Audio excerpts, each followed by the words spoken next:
Olá, povo católico. Vou continuar aqui uma análise das ligações diretas entre Fátima e o Concílio Vaticano II. E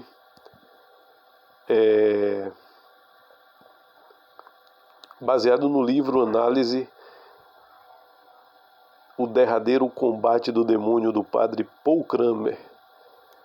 Sempre para quem, como a intenção do canal também é difundir boas leituras, então essa postagem é baseada nesse livro do padre Paul Kramer,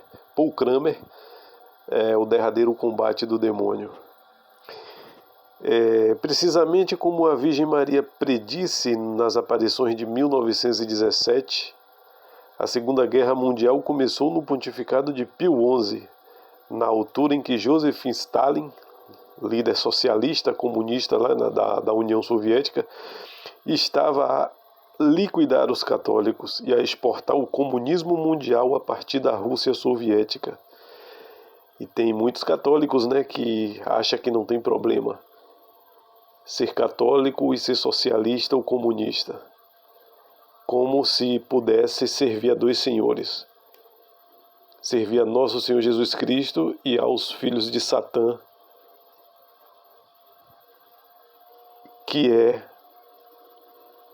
essa doutrina socialista comunista. Em meados de outubro de 1943, durante uma visita à irmã Lúcia no convento de Tui, na Espanha,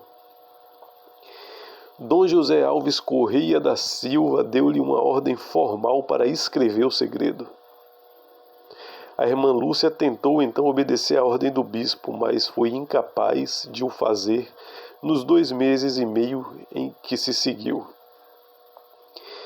A própria Virgem Santíssima autoriza a irmã Lúcia a revelar o segredo.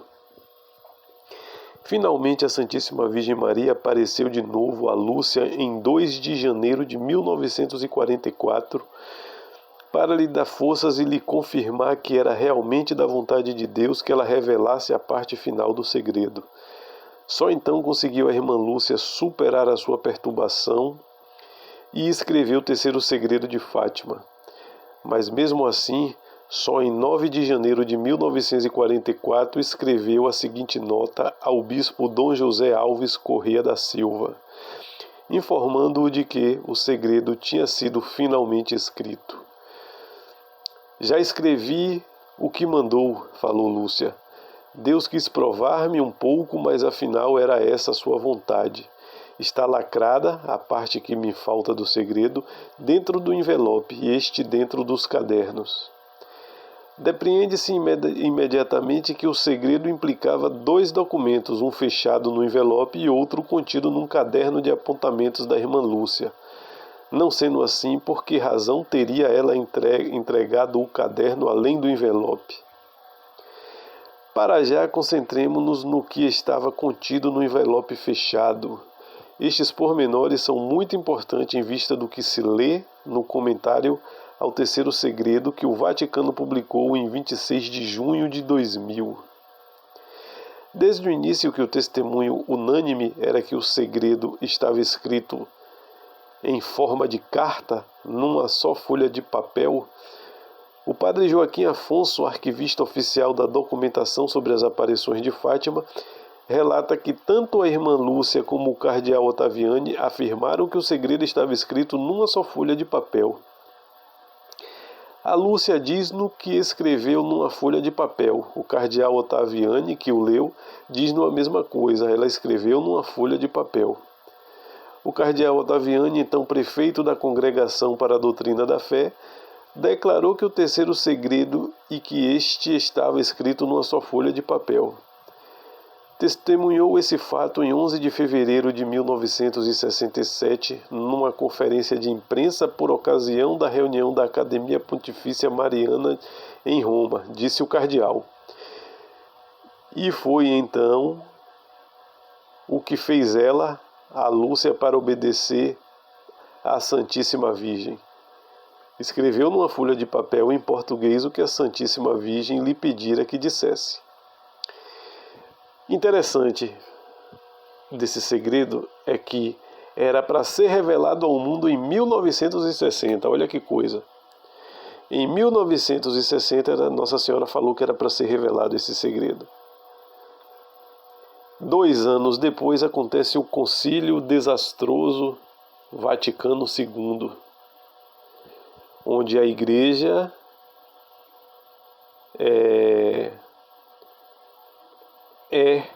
tem a sua fé milenar, bimilenar, alterada e falsificada, provocando a apostasia que vemos hoje na Igreja. Por que em 1960? Em 1955, o cardeal Ottaviani perguntou à irmã Lúcia por que razão a carta não deveria ser aberta antes de 1960. Respondeu-lhe Lúcia, porque então parecerá mais claro.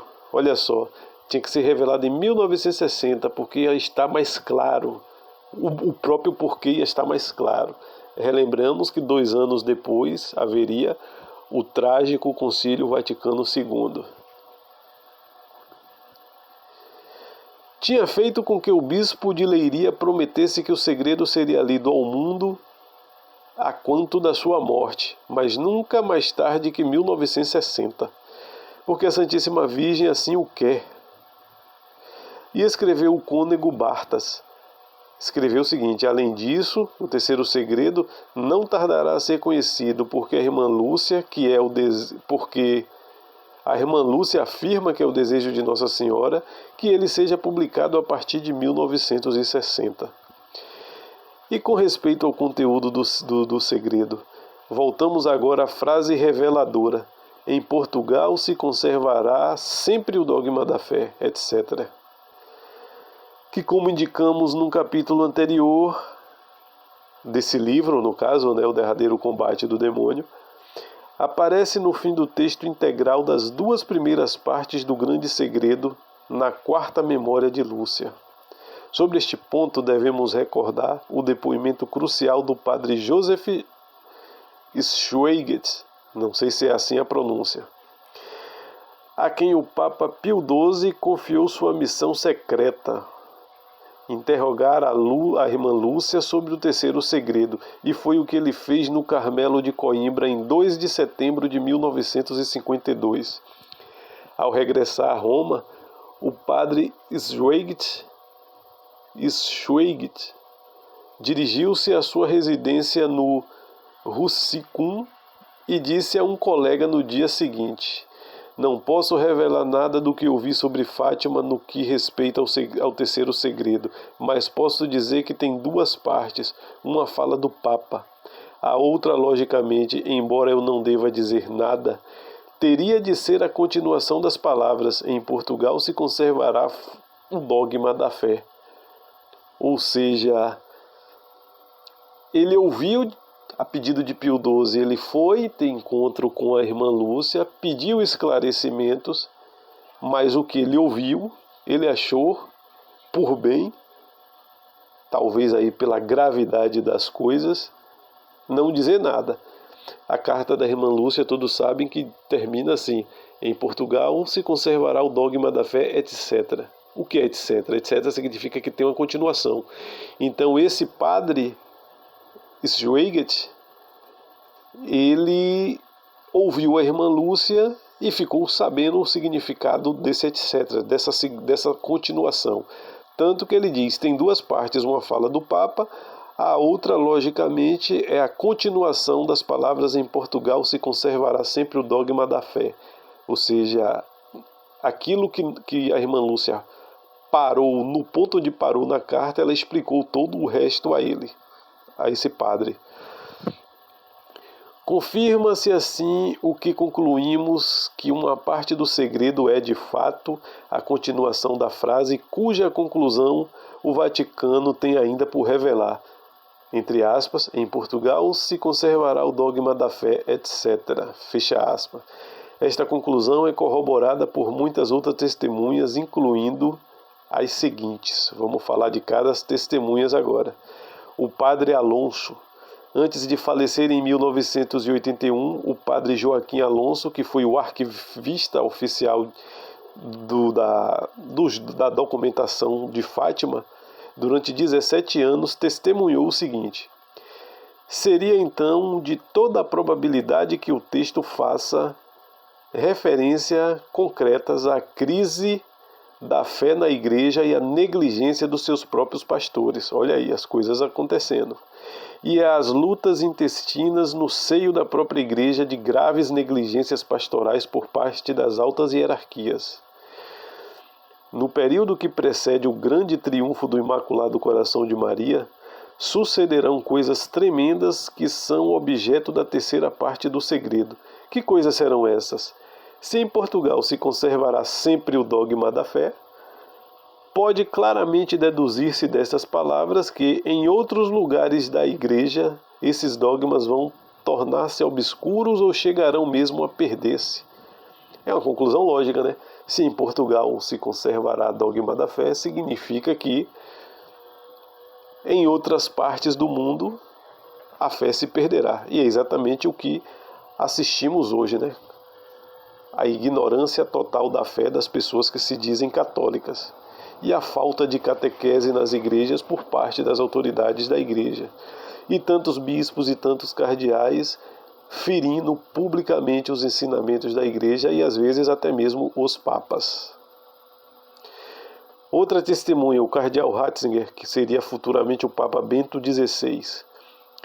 Em 11 de novembro de 1984, o cardeal Ratzinger, chefe da Congregação para a Doutrina da Fé, deu uma entrevista à revista Jesus, uma publicação das Irmãs Paulinas. O cardeal confirma assim a tese do padre Alonso, segundo a qual o segredo se refere a uma, olha só o que o próprio Ratzinger fala, o segredo se refere a uma apostasia generalizada na igreja.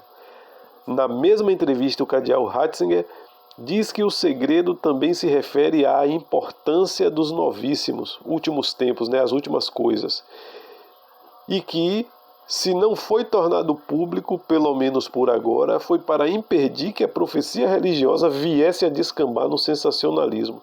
Ou seja, olha a gravidade. O próprio Ratzinger, futuro Bento XVI, se diz que o terceiro segredo se refere a uma apostasia generalizada na igreja. Ou seja, a sociedade, o mundo católico vai abandonar a fé. E se é generalizada, para o mundo que é formado católico pela própria igreja perder a fé, é porque as autoridades da igreja também vão perder a fé primeiro. Os papas, o clero e, por consequência, todos os fiéis de todas as partes do mundo. E é exatamente isso que assistimos. Quando Bento XVI, né, que na época cardeal Ratzinger, falou que o segredo fala da apostasia generalizada. Pio XII confirma que o segredo prevê a apostasia na igreja. Olha só, o Papa Pio XII. O testemunho talvez mais notável de todos quanto a este assunto, embora de uma relevância indireta, é a do cardeal Eugênio Pacelli, antes de se tornar o Papa Pio XII, quando ainda era secretário de Estado do Vaticano durante o reinado de Pio XI, falando ainda antes de a irmã Lúcia ter escrito o terceiro segredo. Olha só, ele falou ainda antes da irmã Lúcia escrever o terceiro segredo. O futuro Pio XII fez uma profecia espantosa sobre uma futura convulsão na igreja. Ele diz, né? As mensagens da Santíssima Virgem a Lúcia de Fátima preocupam-me. Essa persistência de Maria sobre os perigos que ameaçam a igreja é um aviso do céu contra o suicídio, olha só, contra o suicídio de alterar a fé na sua liturgia, na sua teologia e na sua alma. Ou seja, o que é alterar a liturgia? É essa missa nova que foi imposta por Paulo VI. Essa missa que se refere à missa como uma refeição, onde o padre não está a serviço de Deus, o padre está a serviço do povo, por isso ele é o presidente da Assembleia, ou seja, ele é um representante dos seus iguais, do povo. ou seja, ele não representa mais a Deus, onde a missa é realizada na língua vernácula. Cada país reza a missa em sua própria língua e não mais em latim, que a missa que é a língua sagrada da igreja. O padre não está mais junto com o povo, de frente com o povo, de frente para o altar.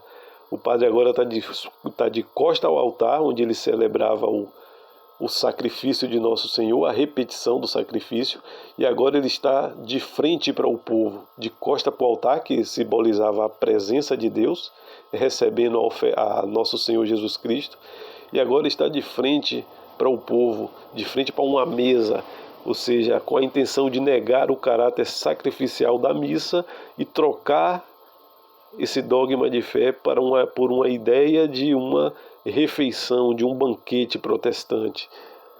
E aí o Papa Pio XII fala, antes de Nossa Senhora, antes de Lúcia escrever o terceiro segredo, o suicídio de alterar a fé na sua liturgia, ou seja, alterar a missa, na sua teologia.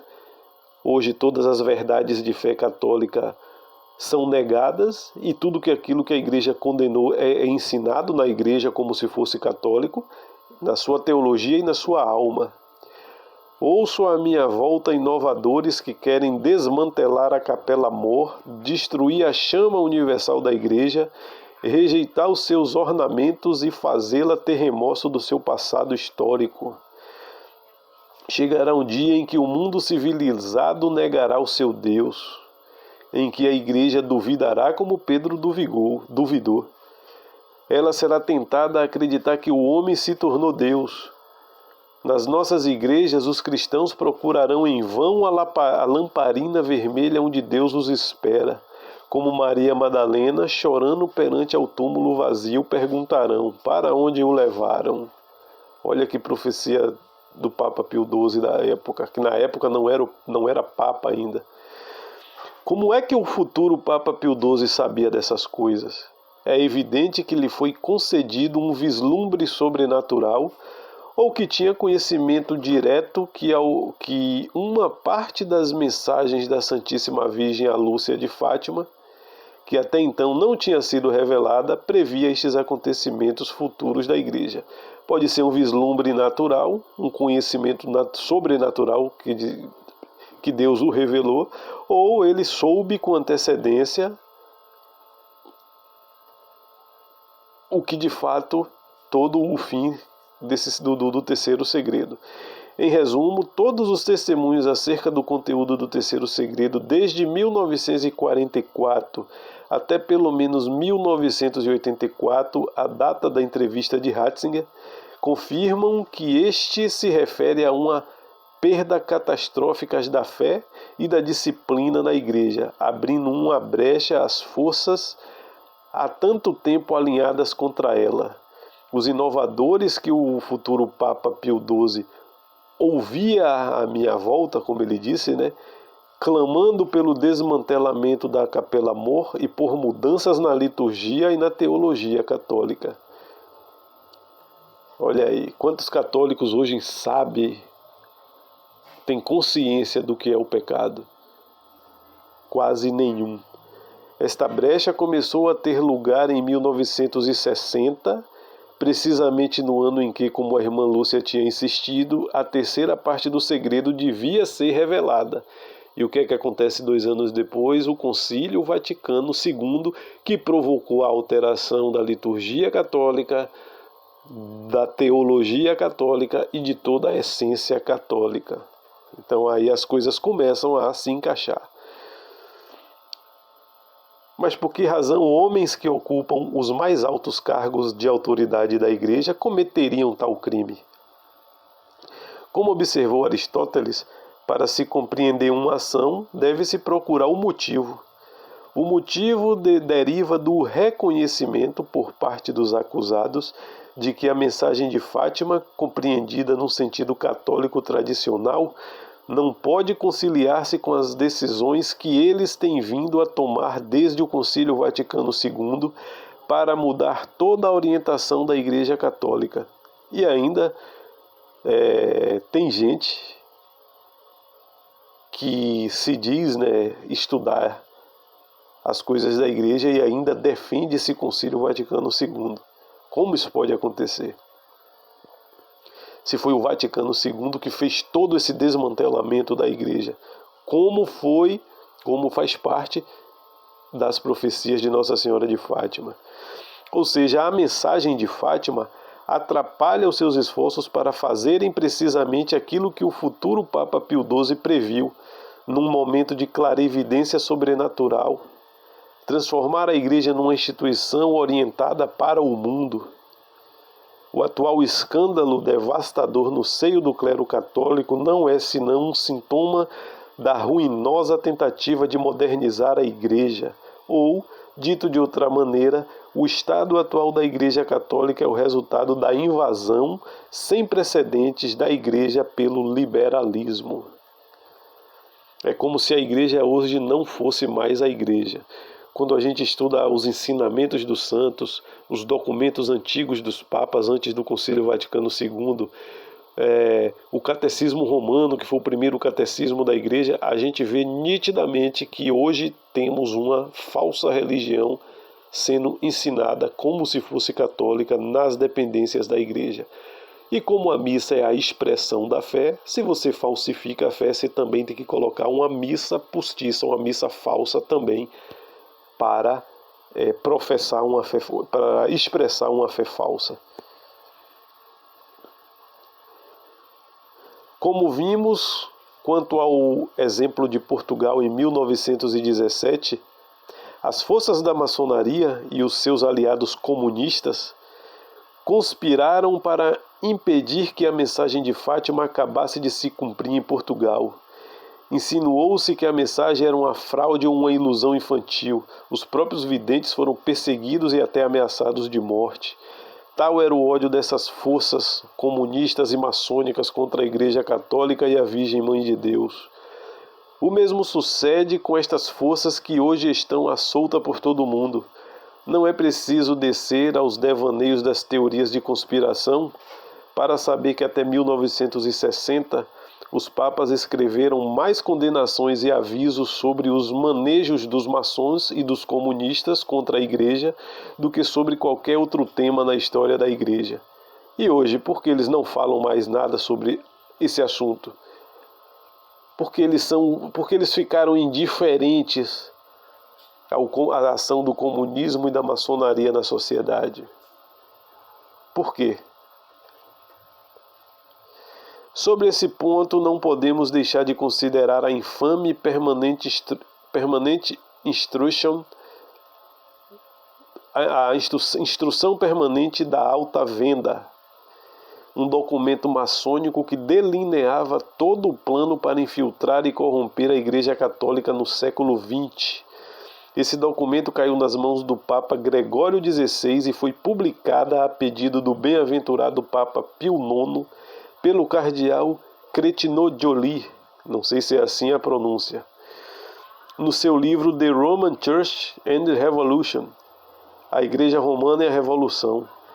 Pelo seu breve de aprovação, datado de 25 de fevereiro de 1861, e endereçado ao autor, o Papa Pio IX, garantiu a autenticidade da instrução permanente, ou seja, é um documento autêntico da maçonaria, já lá nos anos de 1861, e dos outros documentos maçônicos, mas não permitiu que se divulgasse os nomes verdadeiros dos membros da alta venda mencionados nos documentos. O Papa Leão XIII também pediu a sua publicação. Ambos os papas atuaram certamente para evitar que se concretizasse uma tal tragédia, que estes grandes pontífices sabiam que estava longe de ser impossível. A alta venda, ou alta vendita, era a loja mais categorizada dos carbonários, uma sociedade secreta italiana ligada à maçonaria e que, juntamente com esta, foi condenada pela Igreja Católica. O responsável historiador católico padre Carril,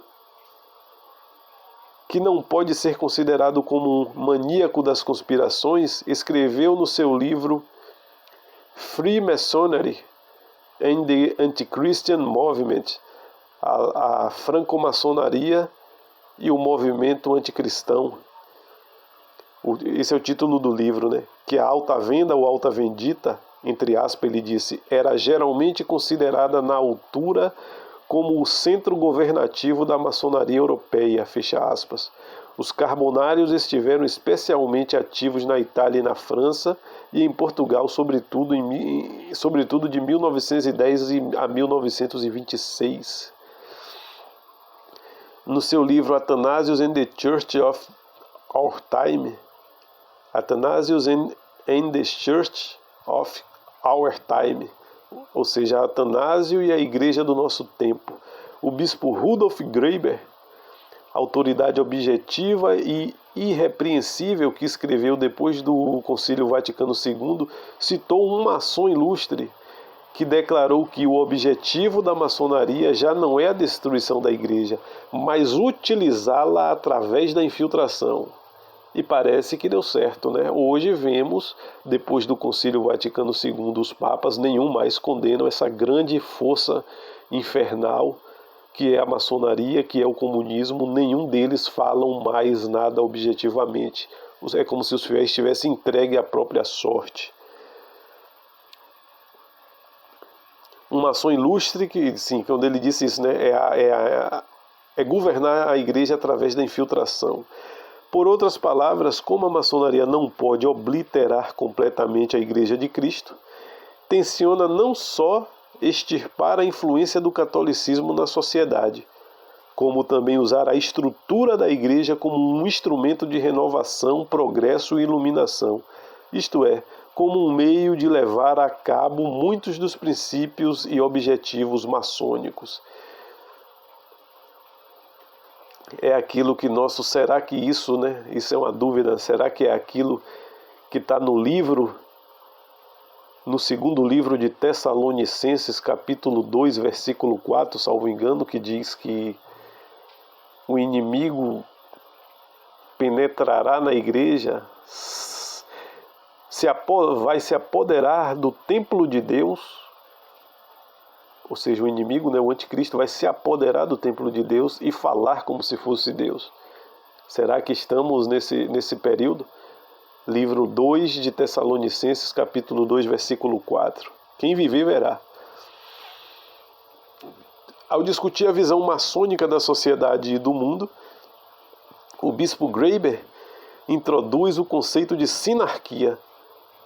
Ele explica, entre aspas, o que agora enfrentamos é a súmula das forças secretas de todas as ordens e escolas que se uniram para formar um governo mundial invisível. Fecha aspas. Ou seja, é aquilo que hoje as pessoas têm essa expressão, já que virou uma expressão pública, de nova ordem mundial. Olha só as peças se juntando. Num sentido político, a sinarquia pretende integrar todas as forças da finança e da sociedade que o governo mundial, naturalmente sob chefia socialista, tem que apoiar e promover. O catolicismo, como todas as religiões, seria consequentemente absorvido num sincretismo universal. E não é exatamente isso que as próprias autoridades da Igreja faz? Não defende mais a Igreja Católica como única religião verdadeira?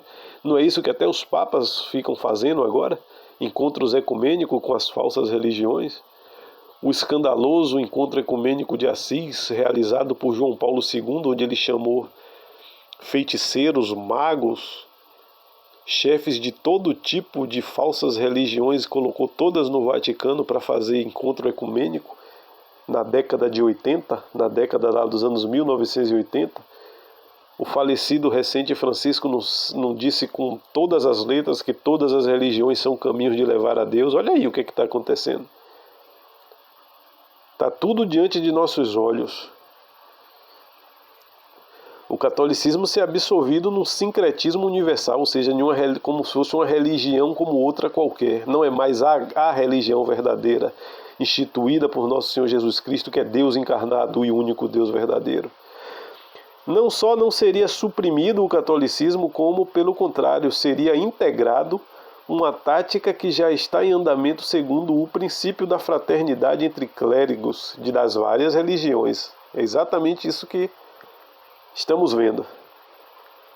É por isso que a Igreja Católica ela não condena mais as outras religiões como falsa, nem por parte dos papas, nem por parte de bispo, nem por parte de padres paroquiais, ninguém.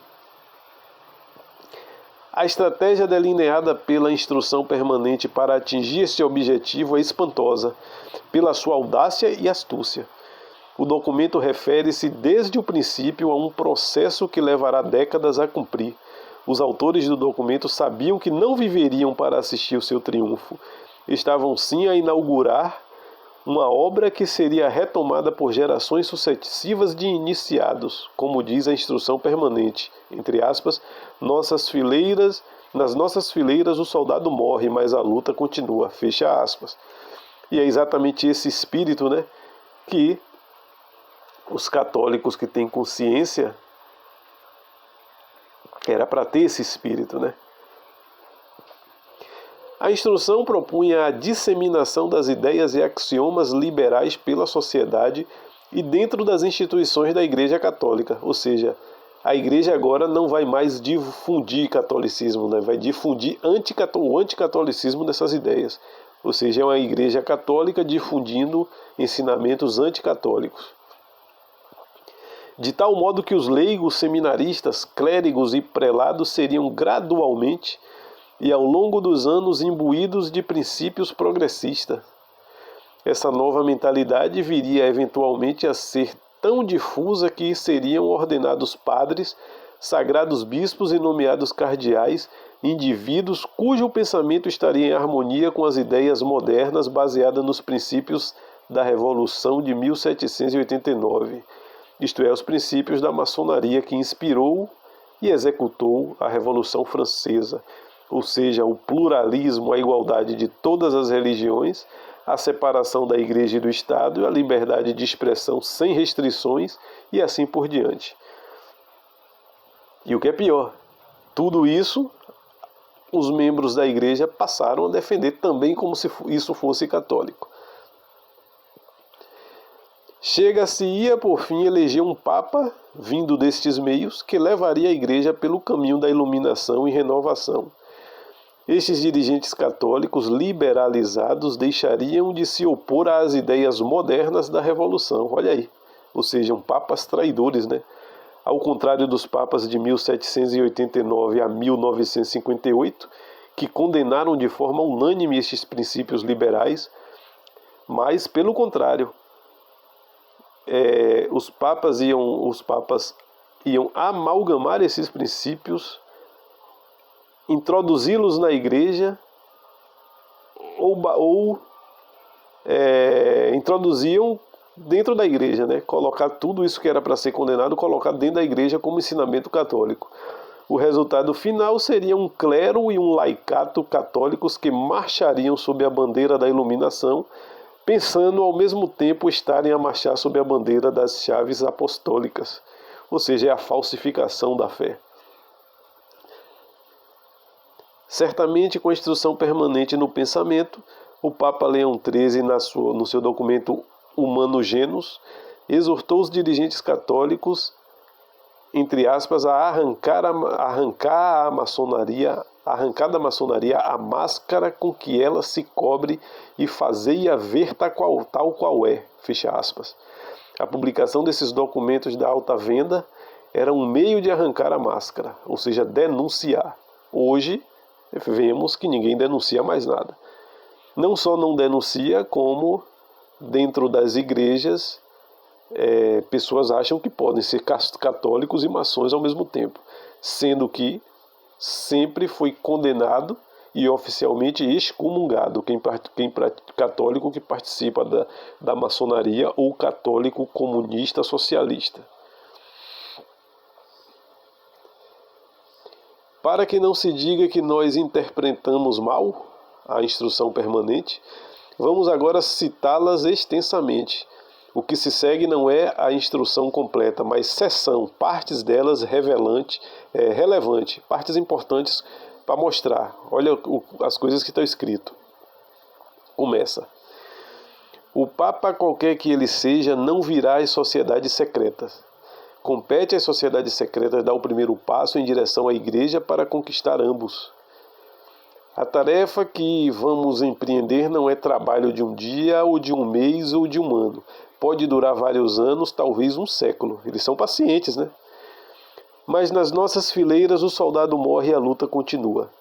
Não tencionamos atrair os papas à nossa causa, fazê-los neófitos dos nossos princípios, propagadores das nossas ideias.